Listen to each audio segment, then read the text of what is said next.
அதெல்லாம் எனக்கு முக்கியம் இல்லை. கடைசி வரைக்கும் நம்ம விஜயகாந்த் பையன்றது எனக்கு தெரியும்.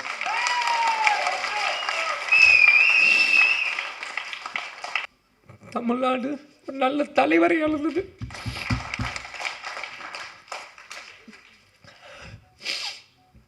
சாரி, ஏன்னா நான் அப்பா இறந்து 1 வருஷம் ஆயிடுச்சு, இன்னும் அழுதுட்டு. கேப்டன் விஜயகாந்த் அவர்களின் புதல்வன் திரு விஜய பிரபாகரன் அவர்களை சிறப்புரையாற்ற அன்புடன் அழைக்கிறோம்.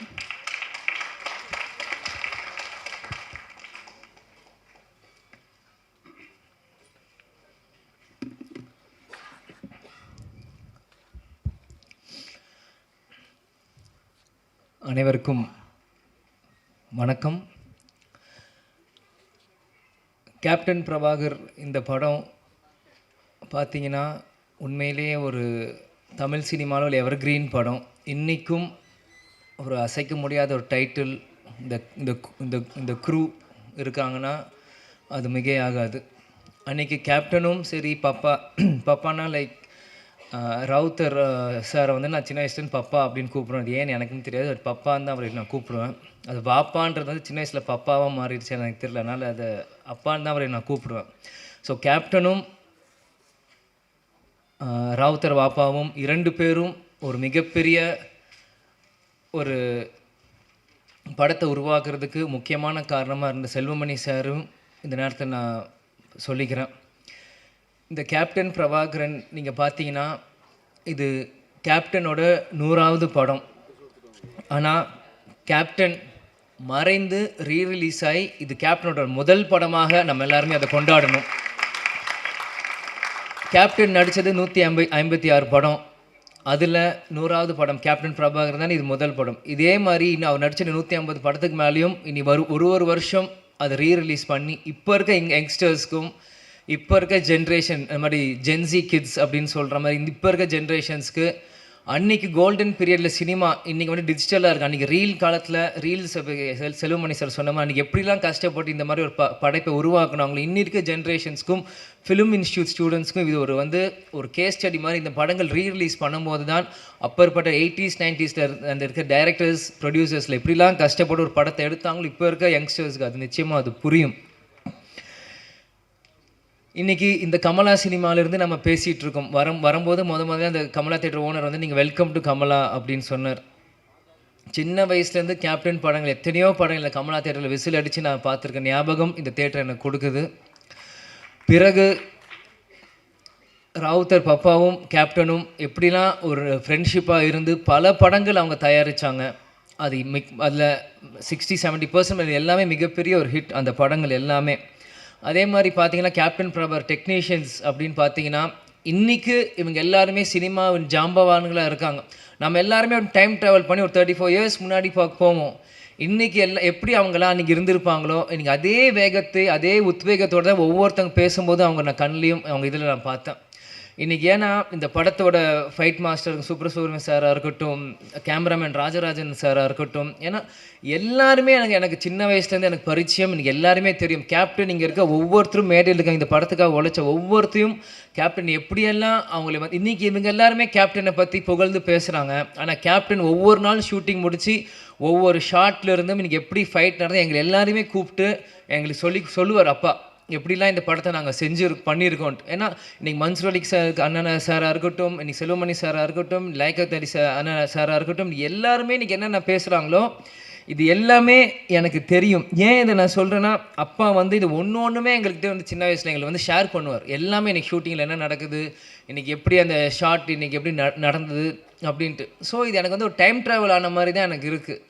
இன்றைக்கி ஒரு 30 வயசு மேலே இன்றைக்கி வந்து நான் பேசுகிறப்போ அன்றைக்கி நான் குழந்தையாக இருந்தப்போ நீங்கள் என்னெல்லாம் இந்த படத்துக்கு பண்ணாங்களோ எல்லாமே எனக்கு வந்து டைம் ட்ராவல் இருக்கிற மாதிரி இன்றைக்கி இருக்குது.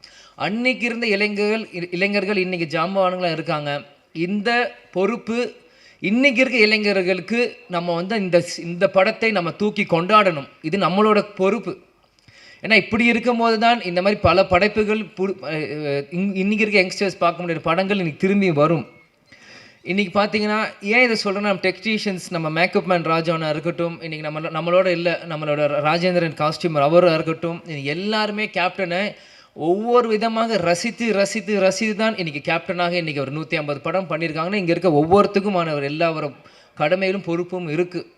இன்றைக்கி நீங்கள் பார்த்தீங்கன்னா இன்றைக்கி ரம்யா கிருஷ்ணன் மேடமாக இருக்கட்டும், இன்றைக்கி அந்த ஆட்டமாக தேரோட்டம் இன்றைக்கும் அவங்க அங்கே நடந்து வரும்போது நாங்கள் பார்த்தேன். எனக்கு அவங்க நடந்து வரும்போதே எனக்கு அந்த பாட்டு மைண்டில் எனக்கு அடிக்க ஆரம்பிச்சிருச்சு. அந்த இளையராஜா சார் மியூசிக் டேன் டேன் அப்படின்னு அவங்க நடந்து வர மாதிரியே தான் எனக்கு அது இருந்தது. இன்றைக்கி சரத் சார் இன்றைக்கி வந்து சுப்ரீம் ஸ்டாராக இருக்கும்போது இந்த படத்தில் இருக்கும்போது நான் அப்படியே அன்றைக்கி அங்கே கனெக்ட் பண்ணுறேன். அன்றைக்கி எவ்வளோ இளமையாக ஒரு மிஸ்டர் மெட்ராஸ் அப்படின்னு டைட்டில் எடுத்து அந்த படத்தை ஆரம்பிச்சிருக்கும் போது சரத் சார் இந்த படத்துக்கு எவ்வளோலாம் கஷ்டப்பட்டுருப்பார். எனக்கு செல்வமணி சார் சொன்ன கழுத்தில் உடஞ்சிருந்து இது ப்ராப்ளம் இருந்தது. இந்த மாதிரி பல விஷயங்கள் இவங்க பண்ணியிருக்காங்க. அதே மாதிரி மன்சூர் அலிகான் அண்ணன் வந்து அவர் வந்து நான் சின்ன வயசுலேருந்து அவரோட நான் எந்த ஷூட்டிங் போனாலும் என்னை தூக்கி வச்சு விளையாடுவார், கொண்டு வர. கேப்டன் ஷூட்டிங் முடிச்சோடனே சண்டை போடுவார். அவருக்கு தெரிஞ்ச விளையாட்டு எல்லாமே ஃபைட்டு தான். அதுக்கு பிறகு ஒரு சண்டை அப்படின்னா ஒரு மன்சூர் அலிகான் அவரோட தான். ஏன் இதை நான் சொல்கிறேன்னா, ஷூட்டிங் தாயகம் அப்படின்னு ஒரு படத்தில் போகிறப்போ இவ்வளோ பெரிய மூக்கு இப்படி வச்சுட்டு குன்னு மணாலியில் பின்னாடி வந்து பயமுறுத்துறது, எங்களை தூக்கிட்டு போகிறது, அவங்களோட டாட்டர்ஸ் ரூபியாக இருக்கட்டும், இந்த மாதிரி எத்தனையோ பேர் அவங்களோட சின்ன வயசில் நாங்கள் பழகியிருக்கோம். அவன் கேப்டன் பிரபாகர் அப்படின்னு பண்ணும்போது என்றைக்கு கேப்டன் அவரை உருவாக்குனாரோ, கேப்டன் மறைந்த அந்த டிசம்பர் 28 கேப்டன் காலடியிலே கடைசி வரைக்கும் இருந்து கேப்டன் இருந்து அழிஞ்சு சேர்ந்த ஒரு நல்ல உள்ளம்தான் மன்சூர் அலிகான் அவர்கள். இந்த மாதிரி இது வந்து எனக்கு வந்து இது வந்து ஒரு படத்துக்காக நான் வந்து பேசுகிறனோ இல்லை இவங்க டெக்னீஷியன்ஸ் அவங்களுக்கு முன்னாடி பேசுகிறோம் எனக்கு இல்லை. இவங்க எல்லாருமே எனக்கு ஒரு ஃபேமிலி மாதிரி தான் எனக்கு தெரியுறாங்க. ஏன்னா செல்வமணி சார் அவர் சொன்ன மாதிரி அவர் எப்பயுமே அவர் காரில் வருவார், அவர் வீட்டுக்கு போவார், ஹாய் சொல்லுவார், ஹலோ அங்கிள் நாங்கள் சொல்லுவோம், நாங்கள் விளையாடிட்டு இருப்போம். சிவா சாராக இருக்கட்டும், இன்னைக்கு யாராக இருக்கட்டும், நாங்கள் சின்ன வயசுலேருந்து அவங்கள சுற்றி தான் நாங்கள் வளர்ந்துருக்கோம். இன்றைக்கி அடுத்த ஒரு தலைமுறை வரும்போது என்னை முன்னிலைப்படுத்தி என்னை கொண்டு வரும்போது உண்மையிலே எனக்கு ரொம்ப ஒரு கௌரவமான ஒரு பெருமையான விஷயமாக இதை நான் பார்க்குறேன். நிச்சயமாக ஏன்னா நான் எப்பயுமே அப்பா கிட்ட கேட்பேன், எனக்கு எதுக்கு விஜய் பிரபாகரன் பேர் வச்சிங்க, அவனுக்கு சண்முக பாண்டியன் வச்சு. ஏன்னா ஸ்கூலில் எல்லாருமே கேட்பாங்க. அப்போ இருக்கும்போது ஸ்கூலில் படிக்கும்போது what is your father's surname last நேம்ன்றபோது விஜய் பிரபாகர் அப்படின்னு நான் சொல்லுவேன். விஜய் காந்த் எதுக்கு உங்களுக்கு காந்த்னு வைக்கல, பிரபாகர்னு வச்சிங்க அப்படின்னு எல்லாரும் கேட்பாங்க. அப்போ நான் சின்ன பையனும் அப்பாட்ட போய் கேட்டேன், எதுக்குப்பா எனக்கு விஜய் பிரபாகரன் பேர் வச்சிங்க அப்படின்னு சொல்லும்போது, இந்த படத்தோட 100வது படம் எடுக்கிறப்போ நீ பிறந்த பிறகு இலங்கை விடுதலை புலி பிரபாகர் அவர் நினைவாக உனக்கு நான் இந்த பேரை வச்சேன் அப்படின்னாரு. ஆனால் இந்த பேர் உனக்கு இப்போ வச்சது உனக்கு புரியாது, நான் நாளைக்கு இல்லைனாலும் இந்த பேர் சொல்லி உன்னை உயர்த்தும் அப்படின்னாரு. எனக்கு சின்ன வயசாக இருக்கும்போது அது எனக்கு பெருசாக எனக்கு புரியல. ஆனால் இன்றைக்கு இந்த படத்துக்கு வந்து இந்த ஆடியோ லான்ச் முன்னாடி உங்கள்கிட்ட பேசும்போது தான் இந்த செகண்ட் தான் எனக்கு 100% அது வந்து நான் உணர்றேன். ஏன்னா இப்போ இருக்க ப்ரொடியூசர் நம்ம கார்த்திக் டிஸ்ட்ரிபியூட்டர் வந்து போன வாரம் கட்சி ஆஃபீஸில் என்னை வந்து சந்திச்சு இந்த மாதிரி நீங்கள் கண்டிப்பாக இந்த படத்துக்கு நீங்கள் வரணும் ஆடியோ லான்ச்சுன்றப்போ அன்றைக்கி செல்வமணி சாரும் கூப்பிட்ருக்காங்க அப்படின்னு எனக்கு வந்து மறுப்பு சொல்ல முடியல. ஏன்னா என்றைக்குமே நான் நோ சொல்ல மாட்டேன். அன்பால் கூப்பிட்டாங்க எங்கே இருந்தாலும் நான் ஓடி வந்துடுவேன். அன்றைக்கி வந்து கண்டிப்பாக வரணும் அப்படின்னு சொல்லியிருந்தாலும் செல்வமணி சாரே சொல்கிறாரு, படத்தோட டைரக்டர் இவர் சொல்லும் போது நம்ம எப்படி பண்ணுறப்போ. ஆனால் உள்ளம் தேடி இல்லம் நாடி அப்படின்னு சுற்றுப்பயணமும் அன்றைக்கி நம்ம தொடங்க ஆரம்பிச்சிட்டோம். தொடக்கிறப்போ எப்படி சொல்கிறேன்னு தெரியல. முந்தா நேற்று பார்சாதிங்க ஃபோன் கண்டிப்பாக வரணும் அப்படின்னு சொல்லிட்டாங்க. சரி வரேன் அப்படின்னு சொல்லிடுங்கன்ற. நேற்று திருப்பத்தூரில் பிரச்சாரம் போயிட்டுருக்கோம், பயங்கர மழை, வண்டி வரவே முடியல. என்ன இருந்தாலும் சரி நாளைக்கு பிரச்சாரம் முடிந்து நைட் 10 மணிக்கு மேலே கிளம்பி காலையில் வந்து சேர்ந்து இன்றைக்கி முன்னாடி வந்து நிற்கிறேன். ஏன்னா இதுதான் கேப்டன் எங்களுக்கு கற்றுக் கொடுத்துருக்குறார்.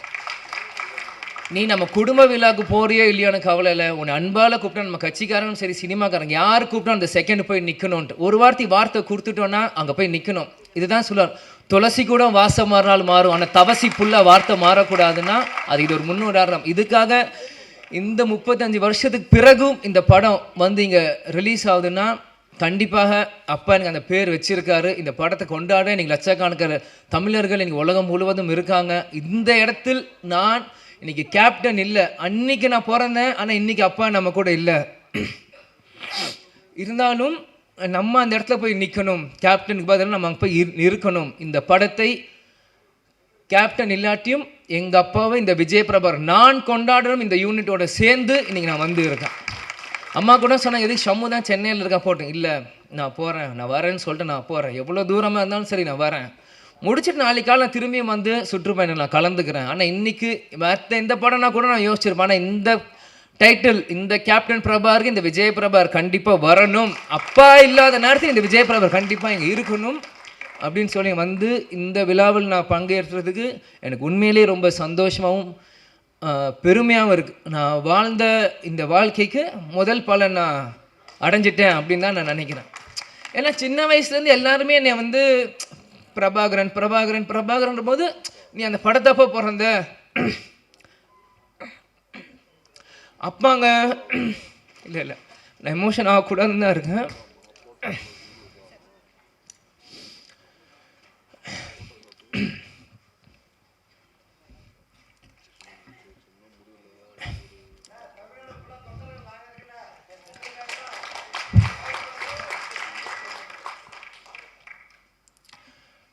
கேப்டன் எங்கேயும் போல நம்மளோட தான் இருக்கார். இவங்க இவ்வளோ நேரம் நம்ம எல்லாரும் பேசினாங்களே, இதுதான் கேப்டன்.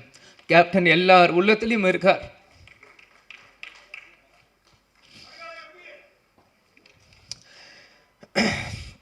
அதெல்லாம் எனக்கு முக்கியம் இல்லை. கடைசி வரைக்கும் நம்ம விஜயகாந்த் பையன்றது எனக்கு தெரியும்.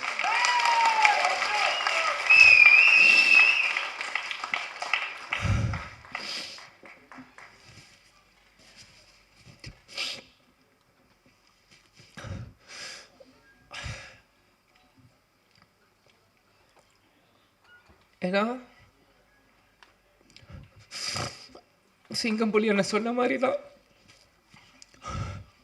தமிழ்நாடு ஒரு நல்ல தலைவரை இழந்தது.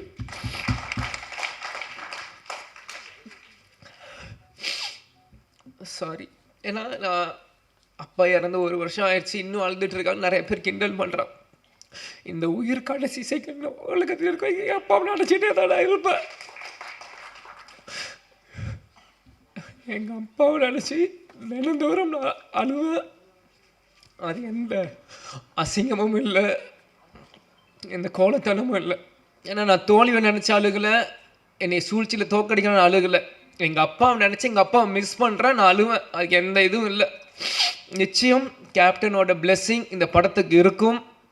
அங்கே இருக்க ஒவ்வொரு ஃபோட்டோவும் என்னோடய ஸ்கூல் புக்கில் நான் படிக்கும்போது எங்கள் அப்பாவோட ஃபோட்டோ ஒவ்வொருத்தையும் எங்களோட ஒரு நோட்லேயும் எங்கள் அப்பாவோட ஸ்டிக்கர், இந்த படங்கள் நான் வரும்போது இது எல்லாமே நான் பார்த்தேன். கேப்டன் அந்த ட்ரெயின் ஃபைட்டில் அந்த குதிரையில் வந்து அந்த ரெட் கோட்டில் போட்டு சண்டை போடுறதா இருக்கட்டும், குதிரையில் வரதா இருக்கட்டும், ஒன்றும் என்னோட எல்லா 150 படங்கள் நீங்கள் இன்னைக்கு கூட நீங்கள் எந்த படம் ஒரு செகண்ட் இந்த ஒரு சின்ன சீன் காமிச்சிங்கன்னா கூட இது கேப்டனோட எந்த படம் நான் சொல்ல முடியும். ஏன்னா சின்ன வயசுலேருந்து எங்கள் அப்பாவை ரசித்து ரசித்து ரசித்து ரசித்து எனக்குள்ளே ஏற்றிக்கிட்டு இந்த இடத்துல நம்ம நிற்கிறேன்னா கேப்டன் எங்கேயும் இல்லை, நம்ம கூட தான் இருக்கார். கேப்டன் ஒரு மிக சிறந்த தலைவர். அவரோட கொள்கைகளையும் லட்சியத்தையும் வெல்வதற்காக தான் இந்த விஜயபிரபா இங்கே நான் நிற்கிறேன், எனக்காக இங்கே இல்லை. நிச்சயம் இந்த படம் 100 நாட்கள் மேலே ஓடணும். அதுக்கு அந்த சப்போர்ட் மீடியா பர்சன்ஸும் சரி, தொண்டர்களும் சரி, ரசிகர்களும் சரி, இப்போ இருக்க ஜென்ரேஷன்ஸ் எல்லாருமே இந்த சப்போர்ட் நீங்கள் பண்ணணும்னு நான் கேட்டுக்கிறேன். அதனால் எல்லாருக்கும் நன்றி. சாரி, நான் அழுதுக்கூட சொன்னேன், அழுது மன்னிச்சிக்கோங்க. அதே மாதிரி இவ்வளோ நேரம் மீடியா பர்சன்ஸ் இருந்தீங்க, 11 ஆச்சு. உங்களுக்கும் இந்த நேரத்தில் நன்றியை நான் தெரிவித்துக் கொள்கிறேன். குரூக்கும் நன்றி. வணக்கம். தேங்க்யூ.